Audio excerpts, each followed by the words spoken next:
बिस्मिल्लाहिर्रहमानिर्रहीम। I am Tanveer Hussain from Al Qalam education academy Sahiwal. Parvez Iqbal sahab की किताब क्वालिफाई वी मेड का चैप्टर नंबर 6 एजुकेशन एडमिनिस्ट्रेशन का आखिरी हिस्सा 121 से 173 तक क्वेश्चन हल करने की तरफ जा रही हैं। तो चलते हैं क्वेश्चन 121 की जानब। The leaves that can be refused is that can not be refused. वो कौन सी छुट्टियां हैं जिनको रिफ्यूज़ नहीं किया जा सकता? वो मेडिकल लीव है। डॉक्टर अगर लिख के दे देता है कि ये शख्स बीमार है या इसको इलाज की ज़रूरत है तो डिपार्टमेंट उसको जो है वो छुट्टियां देने पर मजबूर होगा, उसको रिफ्यूज़ नहीं कर सकता, इनकार नहीं कर सकता। The maximum period of leave without pay is. ज़्यादा से ज़्यादा वो कितना पीरियड है विदाउट पे, बगैर तनख्वाह के कोई मुलाजिम छुट्टी ले सकता है? वो है 5 साल। The maximum period of leave preparatory to retirement is, इसको कहते हैं LPR, 365 डेज़। LPR क्या होती है कि किसी भी मुलाजम की जब सर्विस जो है वो उसकी उम्र 59 ईयर को पहुंच जाती है तो वो सर्विस छोड़कर घर बैठ जाता है और छुट्टियों को एंजॉय करता है और साथ अपनी तनख्वाह भी लेता रहता है। इसका मतलब है उसने लीव ले ली है, LPR ले ली है और वो पूरे साल की 365 दिन की होती है और उसको घर बैठे कन्वेंस अलाउंस के बगैर बाकी सारी की सारी तनख्वाह उसको मिलती रहती है। The salary is given as leave encashment for. अब लीव इन कैशमेंट क्या है? एक शख्स की उम्र जो है 59 ईयर्स तो हो चुकी थी। अब उसने क्या फ़ैसला किया कि मैं लीव नहीं लूँगा बल्कि 60 साल की उम्र तक काम करता रहूँगा। वो अपनी जॉब मुकम्मल करता है 60 साल की उम्र को और अपना मुआवजा लेता रहता है। लेकिन क्योंकि उसकी अर्न लीव जो है वो ज़ाहिर जमा हो चुकी थी 365 दिन की, अब 365 दिन का मुआवजा उसको दिया जाएगा लीव इन कैशमेंट की सूरत में। इसको कहते हैं लीव इन कैशमेंट। और जो छुट्टियां जाया करेगा पूरे साल की, अपनी 1 साल सर्विस को छोड़ के घर बैठ जाएगा और घर बैठे पे लेगा, उसको LPR कहते हैं। तो दोनों 365 दिन इसका आंसर है। The condition for leave in कैशमेंट is. अब लीव इन कैशमेंट कब दी जाएगी? जब कंप्लीट 30 ईयर ऑफ सर्विस, जब उसकी सर्विस 30 साल मुकम्मल हो जाएगी। दूसरी बात क्या है? सरेंडर्ड LPR, जब LPR नहीं लेगा। ज़ाहिर है वो छुट्टियां जो होगा ले लेगा तो उसने एंजॉय कर लिया, छुट्टी लेनी और साथ वो तनख्वाह भी लेता रहा। तो LPR को सरेंडर करेगा, LPR नहीं लेगा और अपनी सर्विस को 30 साल मुकम्मल करेगा। तो ये 2 शर्तें हैं उसको लीव इन कैशमेंट की, तब उसको 365 दिन का मुआवजा दिया जाएगा लीव इन कैशमेंट की सूरत में। The period of maternity leave, ये फीमेल्स को उसके बच्चे की पैदाइश पर छुट्टियाँ मिलती हैं 90 दिन की। Maternity leave can be availed bye ladies in non vacation department. अब जो नॉन वेकेशन डिपार्टमेंट है उसमें मैक्सिमम जो है वो 3 दफ़ा 3 दफ़ा जो है फीमेल जो हैं वो छुट्टियाँ ले सकती हैं। यानी कि अगर हेड टीचर है, कोई क्लर्क है या क्लास 4 की मुलाजमा है तो वो जो है मैक्सिमम जो है वो 3 दफ़ा अपनी सर्विस में छुट्टियाँ ले सकती हैं। How many time maternity leave can be availed by female servant in vacation department. जो वेकेशन डिपार्टमेंट में है जिसमें आमतौर पर टीचर्स होते हैं तो वो कितनी दफ़ा मैटरनिटी लीव ले सकती फीमेल? तो वो all at time when needed, जब भी उसको ज़रूरत है 3 दफ़ा 4 दफ़ा, यानी कि 3 टाइम से भी ज़्यादा वो टाइम वो इसकी मैटरनिटी लीव ले सकती है। एक बात यहाँ और डिस्कस करने की है, यहाँ लिखा था 90 डेज़। अब पहले रूल ये था कि बच्चे की बर्थ से 45 दिन पहले और 45 दिन बाद की छुट्टी मिलती थी, लेकिन अब रूल ये है कि व्हेन एवर शी नीडेड, जब भी औरत को ज़रूरत है, उस फीमेल को ज़रूरत है, वो छुट्टियाँ ले 90 डेज़ मुकम्मल करने हैं, जब उसको ज़रूरत है वो छुट्टियाँ ले सकती है। 129 the period of study leave for the degree of doctorate. PhD के लिए कितनी छुट्टी मिल सकती है? तो वो है 4 years. The budget in which grants of new constructions are demanded. नई कंस्ट्रक्शन करनी है, जैसे लैब को बनानी है, नए कमरों की तमीर करनी है, इस ग्रांट को क्या कहते हैं? इसको कहते हैं development budget. The budget in which salaries of employees are demanded. अब मुलाजम हैं पहले ऑलरेडी, उनकी सैलरीज किस बजट में आएंगी? वो नॉन डेवलपमेंट बजट में आएगी। आजकल जो हम जैसे कहते हैं नॉन सैलरी बजट जो है वो यूज़ होता है, लेकिन जो सैलरीज़ हैं वो नॉन डेवलपमेंट बजट में आएगी, इसमें हम डेवलपमेंट का कोई हिस्सा नहीं होता। The source of income of school is. अब कौन कौन से ज़राए हैं स्कूल के जिसमें इनकम हासिल होती है? वो गवर्नमेंट ग्रांट्स हो सकती हैं, कुछ फंड्स हो सकते हैं जो बच्चों से लेते हैं हम, कुछ डोनेशन हो सकती हैं जो कि अहले इलाका जो है स्कूल को दे सकते हैं। तो all of the above. Funds of schools are received from, अब कहाँ से फ़ंड्स मिलते हैं? फ़ंड्स जो हैं वो स्टूडेंट से मिलते हैं। जैसे हम फ़रोग़ तलीम फ़ंड FTF और 20 रुपये हर बच्चे से लेते हैं। ये FTF जो है या फ़रोग़ तलीम फ़ंड जो है, इस तरह के फ़ंड्स कहाँ से लेंगे? या हलाल अहमर फ़ंड बाज़ दफ़ा एक दफ़ा साल में आ जाता है, तो ये स्टूडेंट से रिसीव करते हैं। The use of funds received from student is spent on students and institution. अब बच्चे से जो फंड्स हमने ले लिए वो एक दफ़ा तो हमने बैंक के अकाउंट में जमा करा दिए, लेकिन देन उसको यूज़ कहाँ करना है? वो बच्चों की भलाई के लिए या अदारे की भलाई के लिए यूज़ कर सकते हैं और वहीं पर होते हैं। Tuition fee is received from, अब primary school students, elementary students, high school students किसी से भी नहीं ली जाती आजकल। जो इन तीनों से जो है ट्यूशन फ़ीस नहीं ली जाती, सिर्फ FTF ली जाता है। वो एक फ़ंड है, वो फ़ीस नहीं है। The share of science fund in unit funds at elementary level is 25%। Science fund, unit fund वगैरह एलिमेंट्री लेवल पर जो 25% उसका शेयर हिस्सा है। Money received and disbursed in entry is, अब कोई भी रकम रिसीव होती है या खर्च होती है उसका अंदराज जो है कैश बुक में होता है। यहाँ हमें बात ख्याल रखनी पड़ेगी कि डिसबर्समेंट ऑफ सैलरी अलग है और मनी अलग है। यहाँ सिर्फ रकम की बात हो रही है, सैलरी की बात नहीं हो रही है। The least distance for which travelling allowance can be availed is, अब कम से कम फासला कितना है किसी को ट्रैवलिंग अलाउंस दिया जाता है, तो वह 16 किलोमीटर। 16 किलोमीटर से अगर कोई बाहर गवर्नमेंट का मुलाजम गवर्नमेंट की ड्यूटी के लिए जाएगा तो वो TA यानी ट्रैवल अलाउंस के लिए क्लेम कर सकता है। School management is concern with, अब स्कूल मैनेजमेंट का क्या कंसर्न है? एफिशिएंट यूज़ ऑफ रिसोर्स को बेहतर इस्तेमाल करना, एफिशिएंट एजुकेशन एनवायरनमेंट, एक अच्छा इफ़ेक्टिव एजुकेशन एनवायरनमेंट, एक अच्छा तलीमी माहौल फ्राहम करना, अचीवमेंट ऑफ एजुकेशनल ऑब्जेक्टिव्स, जो भी तलीमी मकासद हैं उनको अचीव करना। ये स्कूल मैनेजमेंट कमेटी की ज़िम्मेदारियाँ हैं। Which one is not the basic element of management, element नहीं है वो कौन सा बेसिक एलिमेंट नहीं है? वो काउंसलिंग नहीं है, प्लानिंग भी है, ऑर्गेनाइजिंग भी है, लीडिंग भी है, कमांडिंग भी है, बजट भी होता है, लेकिन काउंसलिंग कहीं पर भी हमने नहीं पढ़ा, तो काउंसलिंग जो है मैनेजमेंट का एलिमेंट नहीं है। The characteristic of community is, अब कम्युनिटी की खूबियाँ क्या हैं? A group of interaction people, लोग जब बाहमी रहते हैं, इंटरेक्टिव पीपल जो है दूसरे को मिलते रहते हैं, ताउन करते हैं, ऐसे ग्रुप जो है लोगों के। सेम गोल, जिनका मकसद एक होता है। सेम कल्चर में, ट्रेडिशन एंड टेरिटरी, इलाके में इकट्ठे रहने वाले लोग, तो ऑल ऑफ द अबव जो हैं ये सारे कम्युनिटी कहलाते हैं ये लोग। Who manages the elementary school at district level, अब ज़िले की सतह पर कौन एलिमेंट्री लेवल जो है स्कूल्स को मैनेज करता है? वो DEO, डिस्ट्रिक्ट एजुकेशन ऑफिसर, वो मेल हो सकता है और फीमेल हो सकते हैं, अलग अलग। स्कूल अगर हाई स्कूल्स हैं तो वो एक ही ज़िले पर कंट्रोल करता है।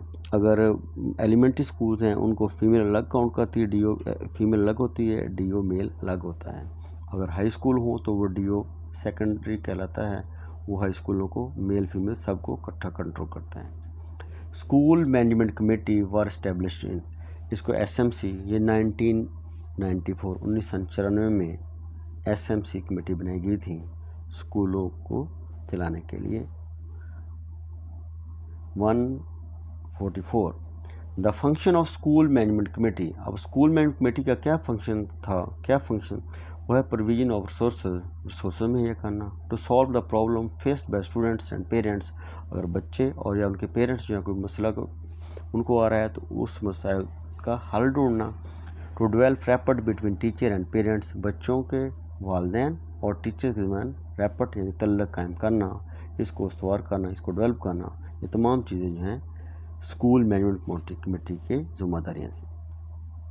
School management committee was renamed, अब स्कूल मैनेजमेंट कमेटी का नया नाम रख दिया गया। कब रखा गया? तो सन 2000 में। क्या नाम रखा गया? School council, SC, school council. पहले था school management committee SMC, school management committee, अब आ गया school council. The space required for classroom in elementary school. अब एलिमेंट्री स्कूल के क्लासरूम में कितनी जगह होनी चाहिए? तो वो एक बच्चे के लिए 0.60 मीटर स्क्वायर जगह होनी चाहिए, कम से कम 0.60 मीटर स्क्वायर मरबा metre. The space required for classroom in secondary school, अगर सेकेंडरी स्कूल है तो फिर कितनी चाहिए? 1 स्क्वायर मीटर, 1 मरबा मीटर जगह क्लासरूम में एक बच्चे के लिए मखसूस होनी चाहिए। साथ हम लिखा है कि अगर हायर सेकेंडरी स्कूल हो तो 1.2 मीटर स्क्वायर, 1.2 मरबा मीटर जगह होनी चाहिए एक बच्चे के लिए एक क्लासरूम के अंदर। रूल के मुताबिक ऐसा होना चाहिए। The biggest library in Pakistan is, सबसे बड़ी लाइब्रेरी पाकिस्तान में कौन सी है? तो वो पंजाब पब्लिक लाइब्रेरी लाहौर है। Next, determination of human and material resources for successful management. अब तखमीना लगाया जाता है इंसानों का और मटीरियल का एक सक्सेसफुल मैनेजमेंट के लिए, वो प्लानिंग कहलाते हैं। The element that regulate the management activity, अगर कौन सा एलिमेंट है जो कि मैनेजमेंट का है और वो रेगुलेट करता है, मतलब अदारे को चलाने के लिए रेगुलेशन क्या कहता है? वो चेक एंड बैलेंस कर रहा है, इसका मतलब वो कंट्रोलिंग कर रहा है। हर शख्स से उसका मतलब का काम उसको फ़राइज़ अंजाम देने के लिए उनको तफवीज़ कर रहा है, फिर उनको जो है एवेल्यूएट भी करेगा, इसका मतलब कंट्रोलिंग कर रहा है वो। The process undertaken to coordinate the activities, अब कोऑर्डिनेशन आ रही है एक्टिविटीज़ के दरमियान, of others achieve the results, ताकि रिजल्ट अचीव किए जा सके, इज़ नोन एज मैनेजमेंट। अब मैनेजमेंट जो है वो हायरार्की में सेकंड नंबर पर रहता है। सबसे ऊपर जो था वो हमारा एडमिनिस्ट्रेशन था, जो फैसला साजी करते हैं, तो वो फैसला साजी वाले मैनेजर्स को क्या प्रोवाइड करते हैं?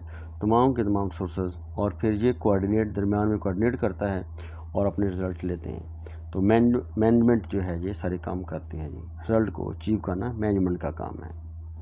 The first step in the process of administration is, सबसे पहला काम एडमिनिस्ट्रेशन का क्या होता है? वो प्लानिंग होता है। किसी भी चीज़ में सबसे पहला काम हमेशा प्लानिंग ही होता है। The process of efficiently getting activities completed with and through other people. अब क्या कहता है? एफिशिएंटली लोगों से, दूसरों से काम करना, with and through other people, वो क्या कहलाता है? एडमिनिस्ट्रेशन कहलाती है। एडमिनिस्ट्रेशन का प्रोसेस, एडमिनिस्ट्रेशन ये काम करती है कि वो तमाम रिसोर्सेज और तमाम फंड वगैरह मैनेजमेंट को देती है और लोगों से, अदर पीपल से वो सारा काम ले लेती है। तो ये सारा काम एफिशिएंटली कौन लेता है? एडमिनिस्ट्रेशन लेती है। The last step in decision making is to select the best alternative. The last step जब डिसीजन ले लिया जाता है तो आखिरी स्टेप उसका ये रखा जाता है कि हमारा ये प्लान फेल हो जाए तो हमने क्या करना है? फिर अल्टरनेट प्लान जो है उसकी तरफ जाया जाता है। तो ये प्लानिंग के अंदर रखा जाता है alternative. Next question, if the manager is doing the evaluation of a project, he is the stage of. अगर कोई मैनेजर एवेल्यूशन कर रहा है, अपने जो काम उसने तफवीज़ किए थे, नीचे मैनेजर ने नीचे सुपरवाइजर्स को और नीचे लेबर को, तो वो तमाम को एवेल्यूएट करेगा, चेक करेगा क्या उसने मतलूबा काम किया है या नहीं किया, तो इसका मतलब है वो कंट्रोलिंग कर रहा होता है। When a new program is started, जब कोई भी नया प्रोग्राम शुरू होता है, the management process will start from the element, तो वो क्या करती है? सबसे पहले वो प्लानिंग करते हैं। Next, co curriculum activities organise to develop social values in students. अब सोशल वैल्यूज़ बच्चों में लेके आनी है, तो को करिकुलम में कौन सा जो है वो काम कर रहे थे? स्काउटिंग इसमें आ जाएगा, बाकी जो है नहीं आएंगे। स्काउटिंग से सोशल वैल्यूज़ बच्चे में डेवलप हो जाएंगी। चेयरपर्सन ऑफ स्कूल काउंसिल का चेयरपर्सन कौन होता है? वो हेड टीचर होता है। The special daily allowance of an officer basic पे स्केल 19 का, ये यहाँ 825 लिखा हुआ है, लेकिन अब जो है चेंज हो चुका है, ये पुरानी अंदराज है जिसमें। The maximum limit of maternity leave is 90 days, पहले बात हो चुकी, और यही बात हो चुकी है कि 90 डेज़ कब दिए जाएंगे? व्हेन एवर शी नीडेड, जब भी औरत को ज़रूरत होगी। पहले रूल ये था कि 45 दिन बिफोर बर्थ और 45 दिन after the birth of the child, लेकिन अब ये रूल चेंज हो चुका है। व्हेन एवर, जब भी वो ज़रूरत होगी, जब वो चाहेगी कि मुझे छुट्टियाँ की ज़रूरत है, तो उसको 90 दिन की छुट्टियाँ दी जाएंगी। First statement of excess and surrender is send to the department in month of. अब जो स्टेटमेंट जो है पहली जो है डिपार्टमेंट को भेजी जाती है कि हमारे पास इतने फंड्स हैं, इतने ज़्यादा हैं या इतने हमें कमी है, तो वो एक पूरी रिपोर्ट बनाकर दफ्तर को भेजी जाती है। तो वो किस मंथ में भेजी जाती है? नवंबर में। एक्सेस एंड सरेंडर रिपोर्ट भेजी जाती है, स्टेटमेंट भेजी जाती है नवंबर में। The service book is maintained for the civil servant of grade 1 to 15 scale तक हम जो है सर्विस बुक जो है मेंटेन करते हैं, जिसमें सारा हिसाब किताब लिखा जाता है। जब सर्विस स्टार्ट करते हैं और सर्विस के एंड तक जो है वो मुलाजम अपना तमाम कुछ जो भी, अगर तबादला हुआ है, तरक्कियाँ हुई हैं, उसकी प्रमोशन हुई है, सालाना तरक्की हुई है, सारा कुछ उसके अंदर आ जाएगा। Cash book should be written. अब कैश बुक जो है वो डेली बेसिस पर लिखी जाती है, ये इसका आंसर है। Time table of school depends upon school working hour. School कितने घंटे का है, यानी स्कूल वर्किंग आवर 5 है, 6 है, कितने घंटे काम करना है, तो वो टाइम टेबल से कन्फर्म हो जाएगा। Marriage grant can be received by a government servant और a marriage of the daughter. जो गवर्नमेंट का मुलाजिम और जो उसकी जो बेटी की जो है ग्रांट, उसको मैरिज ग्रांट कब मिलेगी? With in 90 days after marriage. उसकी शादी के 90 दिन के अंदर अंदर उसको अप्लाई करके लेना पड़ेगा। अगर 90 दिन के अंदर वो अप्लाई नहीं करता तो उसको मैरिज ग्रांट नहीं मिलती। Study leave is granted to government servant after continuous service. अगर उसकी मुसलसल सर्विस 5 साल हो चुकी है किसी मुलाजिम की, तो उसको स्टडी लीव जो है मिल सकती है। 167 की जम all entries in cash book are initiated by DDO। तमाम एंट्रीज कैश बुक में कौन लिखता है? वो DDO लिखता है, ड्राइंग एंड डिस्पर्सिंग ऑफिसर। वो आमतौर पर स्कूल के हेड्स होते हैं। Lay off an employment means compulsory retirement. ये एक टर्म है ले ऑफ, जिसको हम कहते हैं कंपल्सरी, किसी को रिटायर किया जाता है, इसका मतलब है उसको ले ऑफ कर दिया गया एम्प्लॉय को। Job description means description of job specification means description of job. Job की स्पेसिफिकेशन के लिए ख़ास वर्ड्स यूज़ किए जाते हैं, यही हम इसको याद करेंगे। डिस्क्रिप्शन ऑफ जॉब, इसमें नेचर ऑफ जॉब लिखा हुआ है, requirement of job, scope of job, इसकी तरफ नहीं जाएंगे, बल्कि ख़ास वर्ड्स जो हैं वही हम याद करेंगे। ख़ास टर्म्स यूज़ होती हैं एजुकेशन में, वही हमारा दुरुस्त आंसर होगा, वही हम लिखनी पड़ेंगी। तो जॉब स्पेसिफिकेशन का मतलब है डिस्क्रिप्शन ऑफ जॉब है, यानी कि वो किस तरह की जॉब है।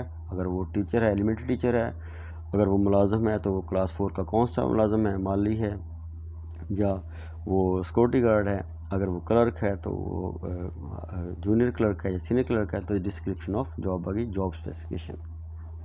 Generally a primary school timing is. एक प्राइमरी स्कूल की टाइम आमतौर पर 5 to 6 hour daily, C answer. After devolution the post created to control education at district level. जब डेवल्यूशन ऑफ पावर हो गई, 18वीं तरमीम कर दी गई, तो तमाम डिस्ट्रिक्ट्स को जो सारा जो है कंट्रोल सौंप दिया गया कि वो संभालें अपने डिपार्टमेंट्स को। तो वो कौन संभालता है? पहले EDO था, अब CEO है, चीफ एग्जीक्यूटिव ऑफिसर, CEO। अब डिस्ट्रिक्ट लेवल पर CEO हायर अथॉरिटी है। Spark plug of the school. School को स्पार्क प्लग क्या किसको कहते हैं? टाइम टेबल को। टाइम टेबल से कन्फर्म हो जाता है कि कौन सा टीचर किस क्लास को पढ़ा रहा है, कितना टाइम दे रहा है, किस टाइम में, और वो क्या क्या सब्जेक्ट पढ़ा रहा है। तो स्पार्क प्लग जो है वो स्कूल को रन करने के लिए ज़रूरी चीज़ है टाइम टेबल है। In 1964 Lawns and Donnell divided management into 5 parts as POSDC post desk. ये 1964 में, अगर इसको याद करना है तो हम लिख लेंगे, इसको प्लानिंग है, P से ऑर्गेनाइजिंग है, स्टाफिंग है, डायरेक्टिंग है और कंट्रोलिंग है। और हमारा ये चैप्टर ख़त्म हुआ। थैंक यू जी, अल्लाह हाफिज़।